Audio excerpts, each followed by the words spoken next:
When the stagecoach dumped the frail girl from Boston into the rugged mud of Oakhaven Valley, the townsfolk placed bets on how many days she'd survive. They sent her up the ridge to Gideon McCrae, a hulking, widowed mountain man with 3 feral children and a heart turned to stone. Nobody expected her to last the night. But by the end of her first week, this fragile-looking bride didn't just survive the mountain, she did something so terrifyingly brave, it brought the entire valley to its knees. Listen closely because this story will leave you breathless. The year was 1878, and the Colorado Territory was entirely unforgiving to those who lacked grit. Celine Higgins stepped off the rattling stagecoach into a cloud of ochre dust, her meager belongings packed tightly into a single battered leather valise. She was 21 years old, though the harsh conditions of the Boston women's workhouse had aged her eyes well beyond their years. She coughed into a lace handkerchief, the dry mountain air stinging her lungs, and looked around the rough-hewn settlement of Oakhaven. It was a town composed of timber mud and desperation. Miners and fur trappers openly stared at her from the porch of Miller's General Store. Their gazes were heavy-laced with a mixture of pity and crude curiosity. Celine pulled her woolen shawl tighter around her shoulders, ignoring the sweat trickling down the back of her neck. She had a piece of paper clutched in her trembling hand, a letter of arrangement signed by Reverend Josiah Barnes. "You must be the bride," a voice boomed over the clatter of horse hooves. Celine turned to see a stout man in a dusty black coat approaching. His collar was frayed, but his expression carried the self-appointed authority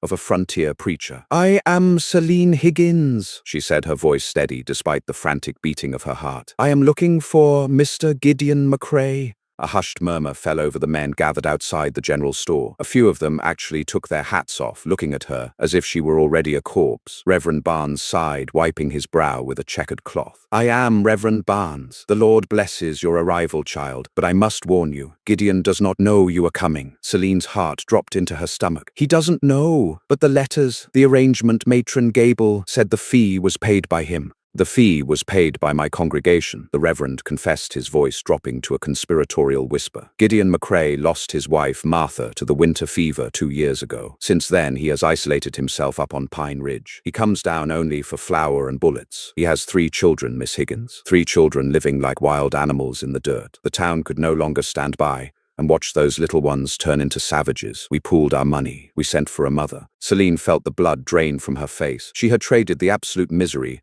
of a Boston sweatshop for a blind arrangement, hoping for a quiet life with a lonely man. Instead, she had been thrust into a frontier conspiracy. Before she could protest, the heavy rhythmic thud of a draft horse drew everyone's attention to the edge of town. The murmuring ceased entirely. Riding toward them was a man who looked as though he had been carved directly from the granite of the mountains. Gideon McCrae was massive. A thick dark beard obscured the lower half of his face, and his eyes, shadowed beneath the brim of a weathered slouch hat, were the color of a bruised winter sky. He wore buckskin pants and a thick wool coat that smelled sharply of pine sap, wood smoke, and cured leather. Behind his saddle sat a large sack of flour and traps. He pulled his horse to a halt in front of the general store, his piercing gaze sweeping over the town before landing squarely on the Reverend and then on Celine. "Reverend!" Gideon's voice was a low rumble, rough as tree bark. He didn't even look directly at Celine, dismissing her as a passing traveler. "Gideon," the Reverend stepped forward, visibly sweating now. "Providence has brought us a blessing today. This here is Miss Celine Higgins, from Massachusetts." Gideon stared down at the preacher. "I don't care if she's from the moon, Josiah. Load my supplies. I need to get back before the dark sets." "Gideon, you don't understand," the Reverend insisted, stepping closer to the massive horse. "She is for you, a bride, to help with Elias and the little ones." The silence in the street was deafening. Gideon McCrae froze. Slowly, he shifted his massive frame in the saddle, leaning down to look at Celine. His eyes narrowed, taking in her pale skin, her neat but threadbare dress, and her slender, shaking hands. When he spoke, the anger in his voice was a quiet, terrifying thing. "I didn't ask for a wife, and I certainly didn't ask for a fragile city girl to freeze to death on my floorboards. Put her back on the coach." Celine, who had been silenced by fear, suddenly felt the hot sting of indignity. She had survived starvation, the cruelty of Matron Gable, and a terrifying 3-week journey across the country. She was not going back. "There is no coach back until next month," Celine spoke up, her voice ringing out clearly in the dusty street. "And even if there were, I have no money for the fare. The congregation paid for me to come here, Mr. McCrae. I have a legal contract of marriage, and I have nowhere else to go." Gideon's jaw clenched so hard Celine thought his teeth might shatter. He looked from Celine to the Reverend, and then to the snickering men on the porch of the store. He hated the town's pity. He hated their interference. "Fine," Gideon spat, pulling his rifle from its scabbard and resting it across his lap. "You want to play house on the ridge, Miss Higgins, get on the horse. But I promise you, you won't last the week. When the next coach rolls through, you'll be begging to be on it." Celine swallowed her pride. She hoisted her heavy valise, and with the awkward assistance of the Reverend, climbed up behind the massive, unyielding back of the mountain man. As the horse turned and began the steep, treacherous climb up toward Pine Ridge, Celine looked back at the town of Oak Haven. The men on the porch were shaking their heads. She had entered the lion's den, and the door had locked behind her. The ride up the mountain took 3 agonizing hours. The temperature dropped steadily as they ascended into the dense canopy of blue spruce and ponderosa pines. Celine clung to the back of Gideon's coat, her fingers numb from the biting wind. He didn't speak a single word to her the entire journey. He rode like a man fleeing a fire, pushing the horse hard up the rocky switchbacks. When they finally broke through the tree line, a clearing opened up to reveal the McCrae homestead. It was a bleak sight. The cabin was built of sturdy, thick logs, but it was surrounded by neglect. The front porch sagged, the vegetable garden was overgrown with invasive weeds, and a chaotic pile of rusted traps and animal hides littered the yard. But what caught Celine's attention were the 3 figures standing frozen on the porch. The oldest was a boy of about 12, Elias. He had his father's dark hair and a scowl that looked entirely unnatural on a child's face. In his hands, he held a heavy piece of firewood,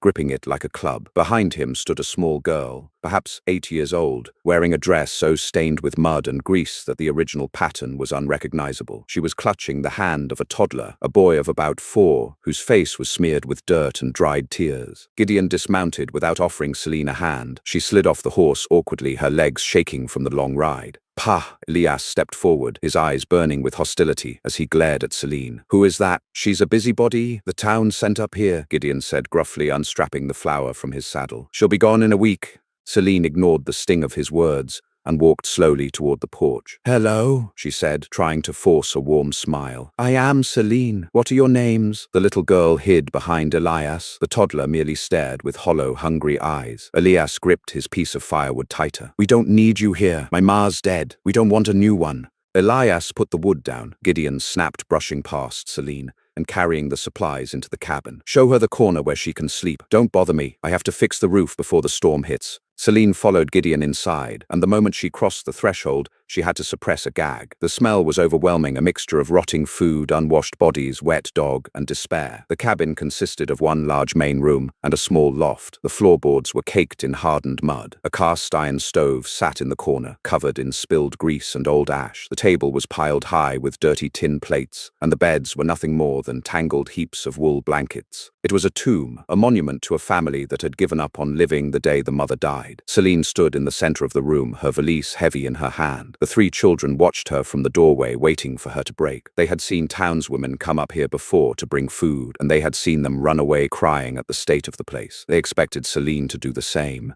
Instead, Celine set her bag down on the only clean spot she could find, a wooden chair by the hearth. She took off her shawl, rolled up the sleeves of her threadbare dress, and turned to Elias. "Where is the well?" she asked, her voice entirely devoid of the pity they were used to hearing. Elias blinked, caught off guard. "Out back." "Good. Take this bucket and fetch me water. Fill it to the brim." She turned to the little girl. "What is your name, sweetheart?" The girl didn't speak. Elias sneered. "She ain't spoken since Ma died. Her name's Abigail, and the baby is Toby." "Abigail," Celine said gently, handing the girl a piece of coarse soap from her bag. "Take Toby outside and wash his face. Just his face for now. Go." The children didn't move. They looked at their father, who was standing by the back door watching Celine with an unreadable expression. Gideon gave a slow, barely perceptible nod. Hesitantly, Elias took the bucket, and Abigail led Toby out the front door. Alone with the mountain man, Celine met his gaze. "I am not here to replace your wife, Mr. McCrae. I know I am an intruder, but those children are wearing filth, and this cabin is unfit for animals. You have given me 1 week. In that week, I will at least make sure your children remember what it feels like to be clean." Gideon stared at her for a long, heavy moment. He looked at her frail wrists, her pale face, and the stubborn fire burning in her eyes. "There's a scrub brush under the sink," he muttered, turning his back and walking out into the yard. That night, Celine did not sleep. She boiled water on the stove until her hands were blistered. She scrubbed the floorboards on her hands and knees until the water ran black, and then she fetched more. She washed the dishes, swept the soot from the hearth, and found a clean, albeit faded quilt hidden in a trunk to place over the children's bed. When Gideon came in from the cold at midnight, He stopped in his tracks. The suffocating smell of rot was gone, replaced by the sharp, clean scent of lye soap and boiling water. Celine was asleep in the hard wooden chair by the fire, her head resting on her bruised arms, shivering in the draught. Gideon looked at the scrubbed floors. He looked at his children, sleeping soundly beneath a clean quilt. Slowly, he took off his heavy wool coat and draped it over Celine's shivering shoulders. He wasn't entirely sure what to make of this Boston girl, but as he stoked the fire, he realized one thing for certain: she was not as fragile as she looked. By the fourth day, the tension in the cabin was stretched tight as a violin string. Celine had scrubbed the house, mended the children's torn clothes, and cooked real meals using the meager supplies in the pantry. Abigail had started shadowing Celine around the kitchen, and even little Toby had smiled when Celine baked a dried apple tart. But Elias remained a wall of pure, unadulterated hatred. He sabotaged her efforts at every turn, knocking over a fresh bucket of milk, hiding her sewing shears, and refusing to eat the food she placed in front of him. Gideon, for his part, stayed out of the house from dawn until dusk, hunting and checking his trap lines deep in the timber. He watched Celine silently during the evenings, an impenetrable fortress of a man. It was the morning of the fifth day when the mountain truly tested her. Gideon had left before sunrise, taking his heavy draft horse to haul timber from a lower valley. He had mentioned he wouldn't be back until nightfall. Celine was in the yard, pinning wash sheets to a rope line when she noticed the strange silence. The birds had stopped singing. The wind rustled through the pines with an eerie, hollow hiss. Elias was chopping kindling near the porch, while Abigail and Toby played in the dirt nearby. Suddenly, the heavy crunch of boots on dried pine needles broke the quiet. Celine turned, expecting to see Gideon returning early. Instead, two men emerged from the tree line. They were not townsfolk. They were filthy ragged and carried a stench of stale whiskey that reached Celine from 20 yards away. One was tall and gaunt, missing half his teeth, carrying a rusted revolver on his hip. The other was broad and heavily scarred, holding a thick coiled rope. These were drifters, likely the cattle rustlers Reverend Barnes had mentioned whispering about in town. Men who preyed on isolated homesteads when the men were away. "Well, well," the gaunt man smiled, a horrific predatory sneer. "Look what we have here, Rufus. McCrae must have got himself a new piece of property." Celine's blood ran cold. She dropped the wet sheet she was holding. "You need to leave," she commanded, forcing her voice not to shake. "My husband is just in the barn." "No, he ain't," Rufus the scarred man laughed. "We watched him ride down the ridge an hour ago. He's miles away, little lady. And we hear he's got a strong box of gold coins hidden in this cabin from his trapping seasons." Elias dropped his hatchet and stepped in front of his younger siblings, his small chest puffing out. "Get off our land," the boy shouted. The gaunt man drew his revolver with terrifying speed and pointed it directly at the 12-year-old boy. "Shut your mouth, whelp, before I put a hole in you." Abigail screamed, a ragged, horrific sound from a girl who hadn't made a noise in 2 years. Toby began to wail. Time seemed to slow down for Celine. In the Boston workhouse, she had learned one immutable truth: nobody was coming to save you. You either fought or you became a victim.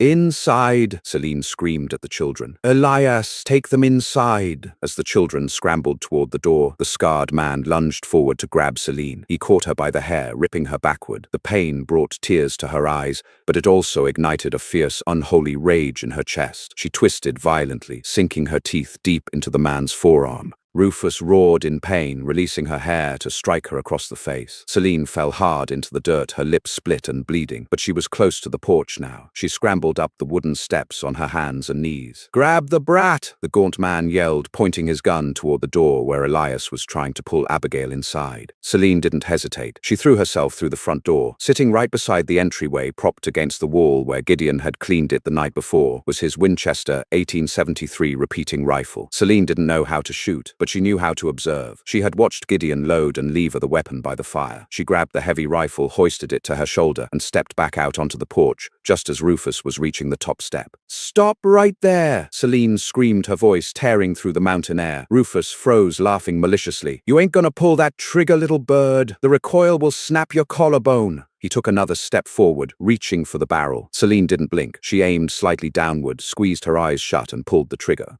The roar of the Winchester was deafening. The butt of the rifle slammed into Celine's shoulder with the force of a kicking mule, knocking her flat on her back onto the porch boards. A blood-curdling scream pierced the air. Celine scrambled back to her feet, her ears ringing violently, her shoulder throbbing in agonizing pain. Through the cloud of white gunpowder smoke, she saw Rufus writhing on the ground, clutching his right thigh. Blood was pouring onto the dirt. Celine had blown a clean hole through his leg. The gaunt man stared in absolute shock. He raised his revolver towards Celine, but Celine had already pumped the lever of the Winchester, jacking a fresh brass cartridge into the chamber. She leveled the barrel right at the man's chest, her eyes blazing with a feral intensity that matched any beast in the Rockies. "Drop it!" Celine hissed, blood dripping from her split lip onto the collar of her dress. "Drop it, or I swear to God I will blow your heart out your back." The gaunt man looked at her cold, unflinching eyes, looked down at his bleeding partner, and slowly dropped his gun into the dirt. "Elias," Celine said, her voice eerily calm, never taking her eyes off the men. "Get the rope from the barn." When Gideon McCrae rode back into his yard, hours later, having heard the echo of a gunshot across the valley, he drew his weapon expecting to find his family slaughtered. Instead, he found the two notorious rustlers tied back to the sturdy trunk of a ponderosa pine. Rufus was bandaged but pale, groaning in pain. Sitting on the porch steps, perfectly composed, was Celine. Her lip was swollen, her dress was covered in mud and blood, and she had the Winchester resting casually across her lap. Sitting right next to her, looking at her with absolute wide-eyed hero worship, was Elias. Gideon slowly lowered his gun, staring at the frail woman he had ordered to leave just days prior. Word of the Boston bride who shot a Coulter brother and tied him to a tree spread down to Oak Haven by the next morning. The town which had bet on her demise was shocked into complete silence. Celine had not just survived the mountain, she had conquered it. But the valley was a wicked place, and Celine's actions had just painted a massive target on the McCrae cabin because the men she had tied to the tree had brothers, and they were coming. The heavy thud of the wagon wheels over the rutted mountain trail echoed like a drumbeat the following morning. Gideon had loaded the two bound and bleeding rustlers into the back of his flatbed, tossing a coarse horse blanket over them to muffle their groans. Before he climbed onto the driver's bench, he stopped at the foot of the porch. Celine stood by the doorway, a faded woolen shawl wrapped tight against the biting autumn chill. The right side of her face was swollen, a purple bruise blooming along her jaw where the outlaw had struck her. Her shoulder was wrapped in tight linen bandages, throbbing with a deep, sickening ache from the Winchester's brutal recoil, yet she stood perfectly straight. Gideon looked at her for a long, quiet moment. The dismissive contempt that had clouded his slate-gray eyes for the past 5 days was entirely gone. In its place was a heavy, unreadable intensity. "Elias!" Gideon called out, not breaking his gaze from Celine. The boy stepped out from the cabin, standing tall beside Celine. "You keep the doors barred. The rifle stays loaded on the table. You don't open the door for anyone but me. You hear?" "I hear you, Pa," Elias said firmly. The boy cast a sideways glance at Celine, his hostility completely replaced by a solemn, fierce loyalty. She had bled for him. She had fought for his siblings. In the unforgiving logic of the frontier, she was no longer an outsider. She was his pack. Gideon finally addressed Celine, his voice dropping to a low, gravelly timbre. "I'll hand these two over to Sheriff Hayes, but Rufus Coulter isn't just a stray dog. He rides with his older brother Hiram, and Hiram Coulter is a man who burns down churches just to watch the wood splinter." Gideon paused, his jaw tightening. "I'm coming back as fast as the horses can run. Don't go outside, Celine." It was the first time he had used her name. The sound of it on his rough lips sent an unexpected shiver down her spine that had nothing to do with the cold. "I'll keep them safe, Gideon," she replied steadily. Gideon nodded once, a sharp jerk of his chin, and climbed into the wagon. The hours that followed were an agonizing exercise in waiting. Celine kept the children busy, desperate to distract them from the lingering terror of the morning. She taught Elias how to knead bread dough, his small, tough hands punching the flour with aggressive enthusiasm. She sat with little Toby by the hearth, whittling a crude wooden horse from a scrap of pine, while Abigail stayed remarkably close, clutching the hem of Celine's skirt as if she might disappear. Dusk was painting the sky in violent streaks of bruised purple and crimson when the heavy footfalls of Gideon's horse returned. He burst through the door carrying a heavy crate of ammunition and a massive double-barreled shotgun. His face was grim, carved with shadows from the flickering oil lamp. "Hayes locked them up, but the word is already out," Gideon announced, dropping the heavy crate onto the oak table with a thud that rattled the tin plates. "Hiram's camp is over at Black Bear Creek. Someone rode out to tell him what happened. He'll be coming for blood." Elias swallowed hard, his eyes wide. "Are we going to run, Pop?" "No," Gideon said, his voice flat and hard. "We don't run from our own land. We fortify." That night, the cabin transformed from a home into a fortress. Gideon nailed thick oak planks across the lower halves of the windows, leaving narrow gaps just wide enough for a rifle barrel. He hauled heavy barrels of water inside, preparing for the very real threat of fire. When the children finally fell asleep in the loft, exhausted by the tension, Gideon sat by the hearth with an oily rag, cleaning his revolver. Celine sat at the table, her hands trembling slightly as she tried to darn a torn shirt by the lamplight. Her injured shoulder screamed with every movement of the needle. "Leave it," Gideon said quietly. Celine paused, looking up. "It needs mending." "Leave it, Celine," he repeated, standing up. He walked over to her, his massive frame dwarfing her completely. He reached out his rough, calloused fingers, gently taking the needle and thread from her shaking hands. The contrast between his deadly capable hands and his careful touch made her breath catch in her throat. "Show me your shoulder," he commanded softly. Celine hesitated, then slowly unbuttoned the top of her high-collared dress, slipping the fabric down to reveal her pale shoulder. The skin was violently mottled with black, blue, and yellow, the brutal aftermath of firing a heavy repeater with no training. Gideon hissed through his teeth. He walked to the pantry and returned with a tin of strong-smelling arnica salve. "You didn't seat the stock against your shoulder pocket," he murmured, his voice lacking any judgment, filled only with a strange, quiet reverence. He scooped a dollop of the ointment and began to rub it into her bruised flesh. His hands were surprisingly warm. Celine closed her eyes, fighting the sudden urge to lean into his touch. She had expected a monster on this mountain. She had expected cruelty. But the man applying medicine to her wounds was someone who loved his children enough to die for them, and who was looking at her as if she were made of spun steel. "Why did you do it?" Gideon asked, his voice barely a whisper above the crackling fire. "You could have run into the timber, left the kids. You owed us nothing. I treated you like dirt." Celine opened her eyes, looking up into his stormy gray gaze. "Because nobody came to save me when I was a child, Gideon, and I swore to God if I ever had the power to stop a terror I would. They are good children. They deserve a mother who fights." Gideon's hand stilled on her shoulder. He looked at her lips, the swollen cut from where she had been struck, and then into her fiercely defiant eyes. Slowly, tentatively, he leaned down and pressed a remarkably gentle kiss to her uninjured cheek. It was a promise, a seal of absolute protection. "Tomorrow," he whispered, pulling away to look her in the eye, "I'm going to teach you how to properly hold that rifle, because when Hiram Coulter comes,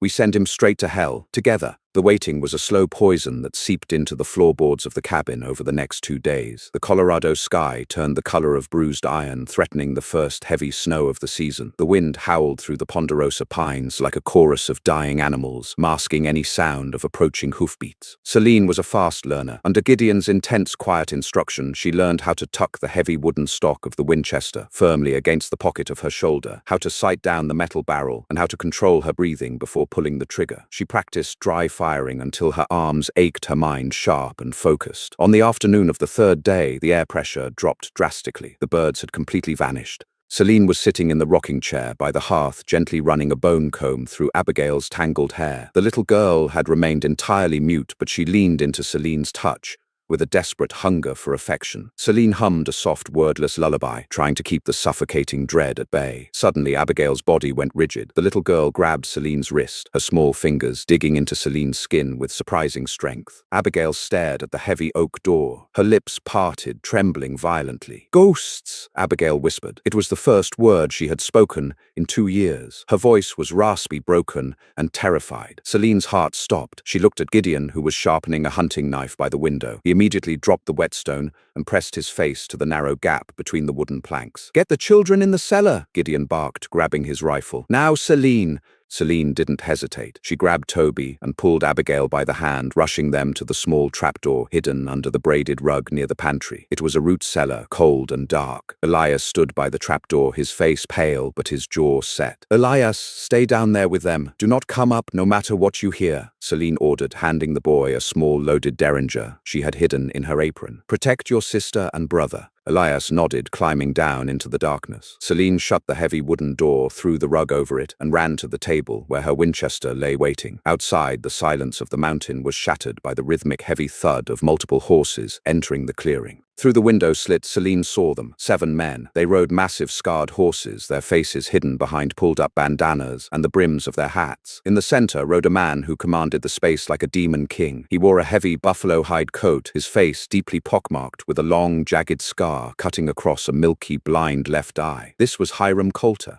Hiram pulled his horse to a halt 30 yards from the front porch. He didn't draw his weapon yet. Instead, he pulled a cigar from his pocket, struck a match against his saddle horn, and lit it, taking a long, arrogant drag. "Gideon McCrae!" Hiram's voice boomed across the yard, rough and wet like tearing canvas. "I know you're in there, mountain man, and I know you've got my brother sitting in a cell down in Oakhaven with a hole in his leg." Gideon stood by the door, his hand resting on the heavy iron latch. He looked back at Celine, who had taken up a position by the side window, her rifle leveled through the crack. He gave her a single nod, then threw the heavy door open, stepping out onto the porch with his double-barreled shotgun resting easily across his forearm. He didn't step out in surrender. He stepped out as a warlord defending his keep. "Hiram," Gideon called back, his voice projecting easily over the wind. "You're trespassing. Turn those horses around before you end up in the mud next to your brother's bloodstains." Hiram laughed, a cruel barking sound that made his men chuckle nervously. "You've got a lot of bark for a man outnumbered 7-1. But I ain't an unreasonable man, McCrae. I hear it wasn't you who shot my brother. I hear you bought yourself a little mail-order bride, a Spitfire from back east."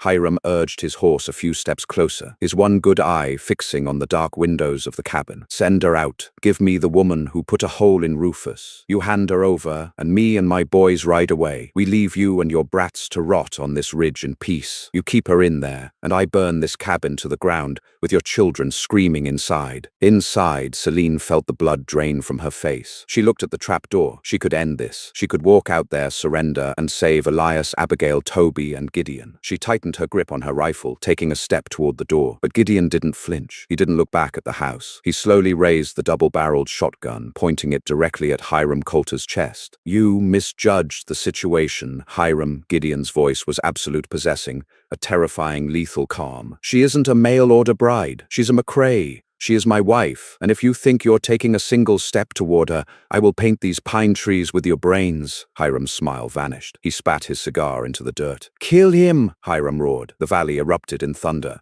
Gideon fired both barrels of his shotgun in rapid succession. The heavy scattershot tore through the air, completely obliterating the man to Hiram's left, and sending another screaming from his saddle as his horse bolted in terror. Before the smoke even cleared, Gideon dove backward through the front door, slamming it shut and throwing the heavy iron bar into place just as a hail of bullets splintered the thick oak wood from the outside. "Get down!" Gideon yelled, diving behind the heavy cast-iron stove. Celine was already moving. She dropped to her knees behind the overturned oak table they had dragged beneath the window. The deafening roar of gunfire was absolute chaos. Bullets punched through the thinner sections of the log walls, shattering pottery, tearing into the sacks of flour, and filling the air with a blinding white dust that mixed with the pungent, sulphurous smoke of gunpowder. Glass exploded inward as a bullet shattered the top pane of the window above Celine, showering her hair and back in glittering shards. She squeezed her eyes shut, fighting the panic that threatened to paralyze her. "I am not a victim," she repeated in her mind, a frantic mantra. "I am a McCrae." She pushed herself up slightly, resting the barrel of her Winchester in the narrow gap between the window planks. Through the swirling smoke and flour dust, she saw flashes of muzzle fire from the tree line. The outlaws had scattered, taking cover behind the stumps and the water trough in the yard. She spotted a man in a plaid shirt reloading his revolver behind the woodpile. Celine exhaled smoothly, just as Gideon had taught her, tucked the stock tight into her bruised shoulder and squeezed the trigger. The rifle kicked hard, but she held firm. The man in the plaid shirt jerked violently backward, dropping his gun,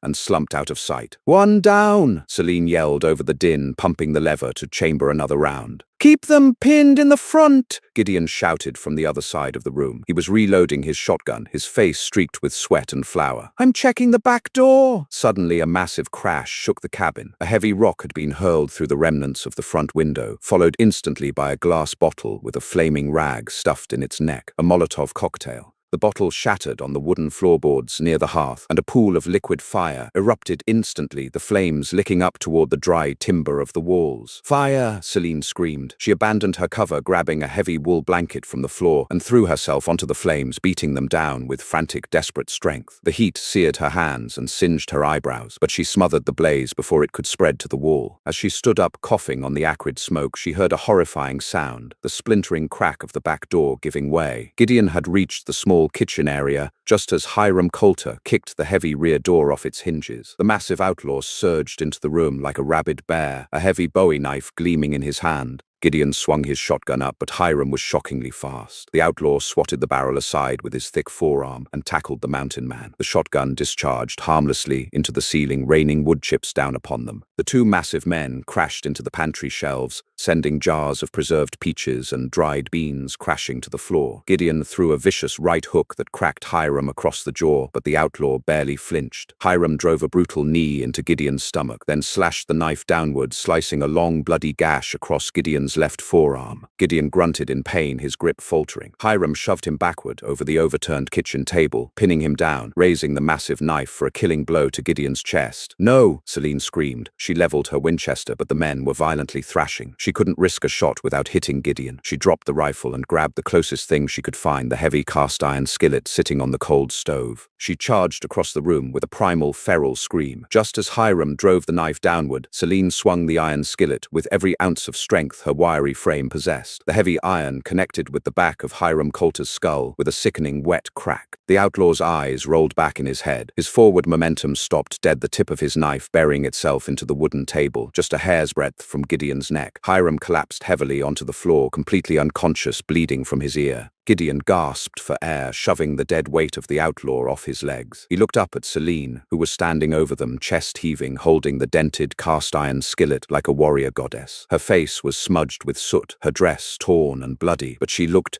magnificent. "Are you hurt?" she demanded, dropping the pan and dropping to her knees beside him, her hands frantically pressing against the bleeding gash on his arm. "I'm all right," Gideon breathed out, gripping her blood-stained hands tightly in his. "I'm alive." Outside, the gunfire had ceased, with their leader unconscious inside the cabin and 3 men dead or wounded in the yard. The remaining outlaws had lost their nerve. The sound of frantic hoofbeats echoed through the clearing as the surviving Coulter gang members fled back down the mountain, abandoning their revenge. The silence that fell over the cabin was deafening, broken only by the hiss of the dying fire and the wind whistling through the bullet holes in the walls. Gideon slowly sat up, wincing at his arm. He looked around his ruined home, then looked at the fierce, beautiful woman kneeling beside him. He reached up his rough fingers, gently wiping a smear of soot from her cheek. "Elias!" Celine called out, her voice shaking now that the adrenaline was fading. "Elias, it's safe." The trapdoor slowly creaked open. Elias poked his head up, his eyes wide as he took in the destruction. Seeing his father bleeding but alive and the giant outlaw unconscious on the floor, Elias scrambled up. He didn't run to his father. He ran straight to Celine, burying his face into her waist, his small arms wrapping tightly around her. Abigail emerged next, clutching Toby's hand. She walked over to Celine, her small face solemn, and wrapped her arms around Celine's legs. "Mama," Abigail whispered. Celine broke. Tears streaked down her soot-covered face as she fell to her knees, gathering all 3 children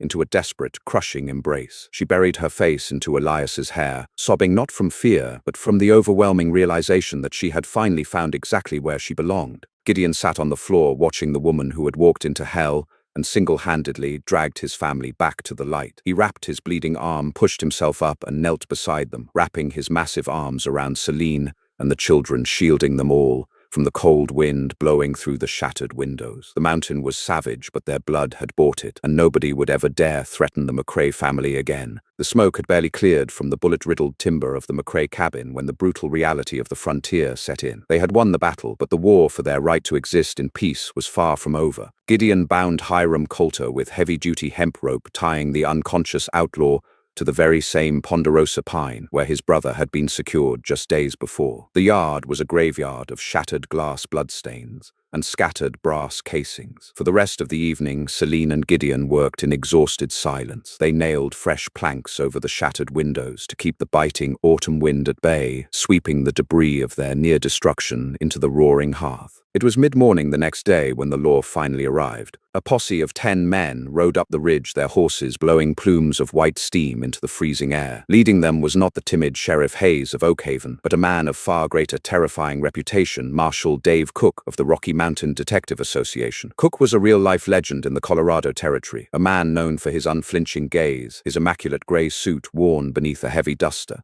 and a strict adherence to the letter of the law that made outlaws and honest men alike tremble. Cook dismounted his boots, crunching loudly on the frosted mud. He took in the sight of the fortified cabin, the blood in the dirt, and the massive, groaning form of Hiram Coulter tied to the tree. "I received a wire from Hayes about Rufus Coulter," Marshal Cook said, his voice smooth but carrying the weight of an anvil. "I rode out from Denver expecting to find a slaughtered family. Instead, it appears the devil himself walked into a buzzsaw." Gideon stepped off the porch, his left arm bound tightly in white linen, his shotgun resting casually on his hip. "They came for blood, Marshal. We defended our claim." Cook walked over to the tree, looking down at the legendary outlaw leader who had terrorized the valleys for 3 years. Hiram glared back with his one good eye, spitting blood onto Cook's polished boots. You're a long way from the gallows in Denver, Hiram, Cook noted flatly. He turned back to Gideon. You've done the territory a massive service, McCrae. The bounty on Hiram's head alone is substantial, but there is another matter of the law that brings me to your doorstep. Celine stepped out onto the porch, wiping her soot-stained hands on her apron. Elias flanked her on one side, Abigail on the other. Marshal Cook pulled a folded, wax-sealed document from the breast pocket of his coat. Sheriff Hayes showed me the marriage contract filed in Oakhaven, the one drawn up by Reverend Barnes. It caught my eye because I intercepted a rather frantic telegraph intended for the local authorities just 2 weeks ago, sent by a matron Ruth Gable of the Boston Women's Workhouse. Celine felt the breath leave her lungs. The color drained from her face, leaving her as pale as the snow gathering on the peaks. Miss Celine Higgins, Cook continued, his eyes devoid of malice but full of unyielding duty. You signed an indenture contract with matron Gable. 7 years of labor to pay off your late father's debts. You fled 3 years early. The marriage proxy Reverend Barnes filed is legally null and void. Gideon McCrae never signed it. You are not a wife under the law.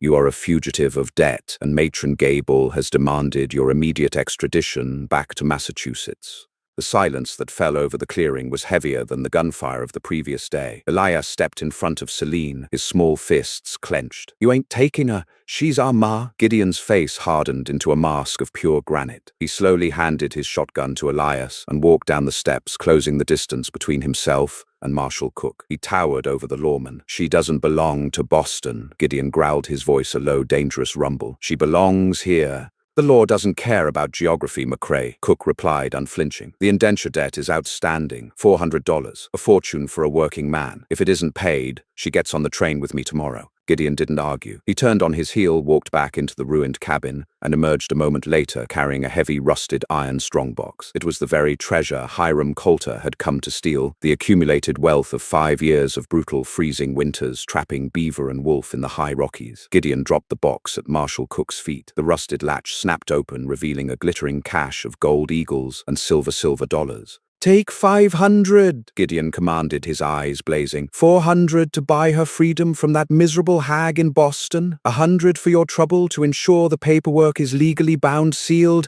and irrevocable. And if Matron Gable or anyone else from that city ever sends a letter demanding her return, you tell them they'll have to climb Pine Ridge to take her from me, and you can tell them what happened to the last men who tried. Marshal Cook looked at the gold, then up at the fierce, unyielding devotion radiating from the mountain man. A slow, rare smile cracked the lawman's stoic face. I'll have the telegraph sent by nightfall, Cook said, tipping his hat to Celine. It seems you've found yourself a formidable husband, Mrs. McCrae, or you will be once you find a preacher who can do the job right. As the posse dragged the cursing Hiram Coulter away, Celine stood on the porch, trembling. Gideon walked back up the steps, stopping right in front of her. He didn't say a word. He just reached out his rough, calloused thumb, gently tracing the line of her unbruised cheek, solidifying a vow that no piece of paper could ever validate. The transition into winter was brutal and swift. Just 2 days after Marshal Cook departed, the Colorado sky tore open, dumping 3 feet of snow across Oakhaven Valley and burying Pine Ridge in an impenetrable fortress of white. The McCrae family was entirely isolated, locked inside the cabin with only the howling wind for company. But the atmosphere inside the small log home had fundamentally transformed. The crushing despair that had haunted the corners of the room for 2 years was gone, replaced by the warm, rhythmic hum of survival and newfound family. Gideon spent the first weeks of winter rebuilding the interior. He tore out the rotting floorboards in the corner and, using cured cedar, built a proper, sturdy bed frame. He filled a fresh mattress tick with dried sweetgrass and goose down. It was a silent, monumental gesture. When he finished, he didn't demand Celine join him. He merely offered it to her, opting to sleep on a bedroll by the fire. But Celine, recognizing the profound respect of the man who had traded his life savings for her freedom, refused to let him sleep on the floor. The first night, she pulled the heavy quilt back and gestured for him to join her. Gideon hesitated like a wild wolf approaching a fire. When he finally lay beside her, he kept himself rigidly to the edge. It took weeks of slow, quiet conversations in the dark, whispering about their pasts, their fears, and the children before the space between them vanished. When Gideon finally pulled her against his chest, wrapping his massive arms around her frail frame, it was a profound merging of 2 broken souls finding their missing pieces. However, the mountain was a jealous entity, and it was not finished testing them. In late January, a terrifying cold snap plunged the temperatures far below zero. The sap in the pine trees froze and exploded with cracks that sounded like rifle fire. During a desperate attempt to patch a leak in the roof amidst a whiteout blizzard, Celine slipped on the ice, ice, reopening the deep bruise on her shoulder and soaking herself to the bone in freezing slush. By nightfall, she was shivering uncontrollably. By the following morning, she couldn't breathe. Mountain fever, a brutal, aggressive form of pneumonia, took hold of her lungs with terrifying speed. She lay in the cedar bed, pale as the snow outside her breath, rattling horribly in her chest. Her skin burned with a raging fever, her lips cracked and bleeding. Gideon was frantic. The man who had faced down grizzly bears and murderous outlaws without blinking was reduced to pure panic. He boiled willow bark, pressed cold rags to her forehead, and stayed awake for 3 days straight, listening to the agonizing struggle of her breathing.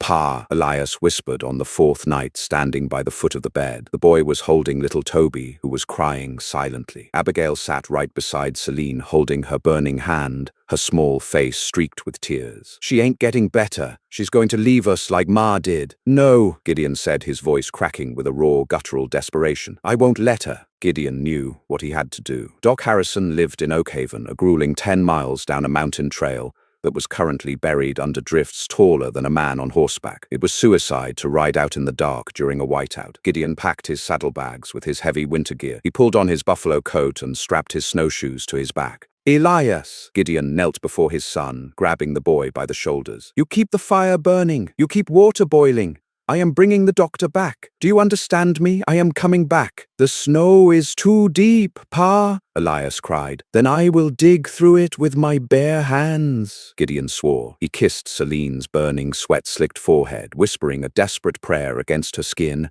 and plunged out into the freezing void. The ride was a nightmare of ice and blackness. Gideon's massive draft horse plunged chest-deep into the snowdrifts, struggling for every inch. When the horse could go no further, Gideon dismounted, strapped on his snowshoes, and physically broke the trail, dragging the animal behind him by the reins. Frostbite gnawed at his cheeks and fingers. The wind screamed in his ears, trying to disorient him, trying to bury him. But the image of Celine's pale face drove him forward like a relentless engine. He reached Oakhaven just before dawn, kicking in the door of Doc Harrison's clinic. The elderly doctor, startled from his bed, took one look at the half-frozen giant standing in his doorway, covered in ice and breathing like a bellows, and knew immediately that refusal was not an option. "My wife!" Gideon gasped, collapsing to one knee. "She's dying. You have to come." Doc Harrison packed his strongest tinctures of digitalis quinine and heavy camphor. The town, awakened by the commotion, watched in stunned silence as Gideon McCrae, ignoring his own frostbitten hands, strapped the doctor to a second horse and immediately began the brutal ascent back up the mountain. For 2 weeks, the cabin hovered on the edge of tragedy. Doc Harrison applied heavy mustard plasters to Celine's chest and forced bitter medicines past her cracked lips. Gideon never left her side. He refused to eat, refused to sleep, existing only on pure willpower and a terrifying, desperate love. Slowly, agonizingly, the fever broke. Celine awoke one morning to the sensation of warm sunlight hitting her face. The raging fire in her lungs had subsided to a dull ache. She blinked her eyes open, her vision blurry, and found Gideon slumped in the wooden chair beside the bed. His face was gaunt, his beard unkempt, and both of his hands were wrapped in heavy bandages from the frostbite he had endured. He was asleep, but his head was resting gently against her hip, his bandaged hands gripping her nightgown, as if she might float away. Celine slowly reached out her fingers, weakly stroking his dark, tangled hair. Gideon jolted awake instantly, his slate-grey eyes wild with panic. When he saw her looking at him, truly looking at him with clear, fever-free eyes, a ragged sob tore from his throat. The stoic, unyielding mountain man buried his face in her neck, his massive shoulders shaking as he wept openly, utterly broken by the relief of her survival. "I'm here," Celine whispered, her voice raspy but steady. "I'm not going anywhere, Gideon." The recovery was slow, but as Celine's strength returned, so did the life to the mountain. Late April brought the great thaw. The snowpack melted, sending roaring waterfalls down the granite cliffs of Pine Ridge. The meadow surrounding the cabin exploded into a vibrant sea of purple columbines and Indian paintbrush. But the greatest surprise came on the first clear Sunday of May. Celine was sitting on the porch, a quilt over her lap, watching Abigail and Toby chase a butterfly, when a procession of wagons and riders appeared at the edge of the tree line. It was half the town of Oakhaven. Reverend Barnes rode at the front, followed by the men from Miller's General Store, and women carrying baskets of fresh bread, preserved hams, and quilted blankets. They hadn't come to pry, and they hadn't come out of pity. They had come out of profound respect. The story of the Boston girl who shot a rustler, fought off the Coulter gang with a skillet, and won the absolute devotion of the fiercest man in the territory had become local legend. They were coming to pay tribute. Gideon stepped out onto the porch, his hand resting instinctively on the handle of his revolver, but Reverend Barnes held up both hands in peace.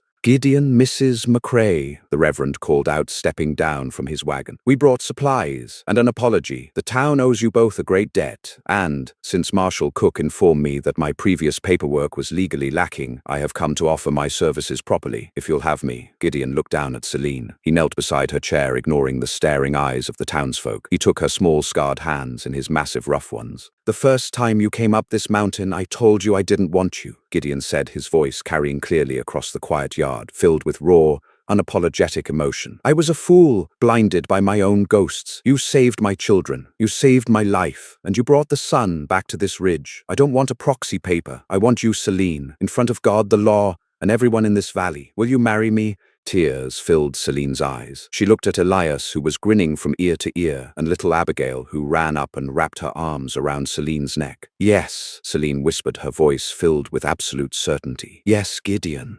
They were married right there in the yard, beneath the towering canopy of the ponderosa pines, with the scent of wildflowers and wood smoke in the air. Celine wore a simple blue dress a townswoman had brought, and Gideon wore a clean cotton shirt, his eyes never leaving her face. When the Reverend finally pronounced them man and wife, Gideon kissed her, not with the desperate terror of a man afraid of losing her, but with the profound grounding peace of a man who had finally found his home. The stagecoach had dumped a frail girl into the mud of Oakhaven Valley, expecting the mountain to break her. Instead, Celine broke the mountain's curse. She turned a feral, broken family into an unshakable fortress, proving that the strongest force in the wild frontier was not the gun, the cold, or the outlaws. It was the fierce, indomitable will of a mother's love. If Celine and Gideon's epic tale of survival, redemption, and wild frontier love kept you on the edge of your seat, we need you to join our storytelling campfire. Hit that like button right now to show your respect for a true frontier heroine. Don't forget to share this video with your friends and family who love gripping historical dramas and untamed romance. Most importantly, subscribe to our channel and ring that notification bell so you never miss another thrilling journey into the wild unknown. Your absolute support keeps these real-life legends alive. Like, share, subscribe, and stay wildly adventurous.